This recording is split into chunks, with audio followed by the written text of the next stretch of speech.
Hey, what's up mga kaballers? Maligayang pagbabalik sa aking channel. Halina't pag-usapan natin ang balitang wow, DeMar DeRozan sa Warriors na, makaka-jackpot pa ang Golden State Warriors. At ang balitang palpak nga daw ang mga ginawang move ni LeBron James. Tara na't pag-usapan natin yan dito sa Basketball Hotshots.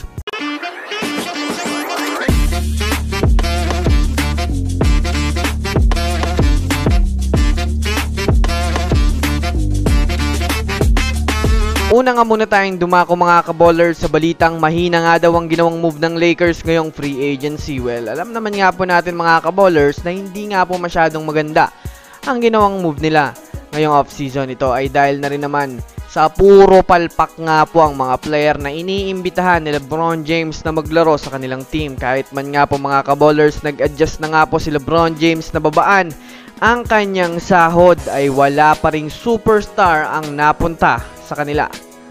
Kung susumadayan nga natin mga kaballers, ang pinakamaganda nga lang na nakuha nila ngayon ay itong anak ni LeBron James na si Bronny James na nakuha nila sa draft pick. Nakasalukuyang magpapahasa na ngayon sa Summer League. Hindi pa naman nga po tapos ang paggawa ng Lakers ng move at patuloy pa rin silang nakikipag-trade talk sa ibang mga team. Kaya naman abang-abang pa rin tayo mga kaballers sa mga balitang paparating patungkol sa kanilang kupunan. Samantala, dito naman tayo dumako mga kaballers sa balita patungkol sa kupunan ng Golden State Warriors. Kahit man nga po mga kaballers hindi pa nakakakuha ang Warriors ng bigating superstar ngayong season, ay hindi pa rin nga po sila tumitigil mga kaballers sa paggawa ng paraan para makipag-usap sa ibang mga kupunan para makakuha ng mas magagaling na player ngayong free agency.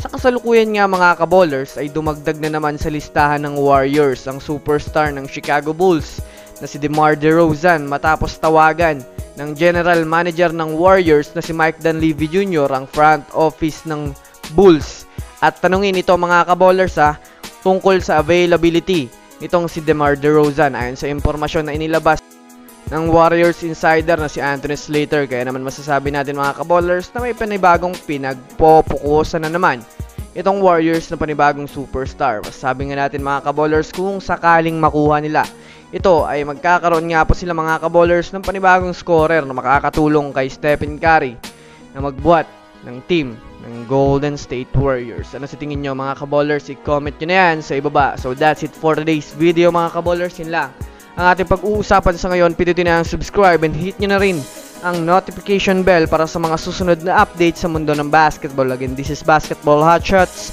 Thanks for watching.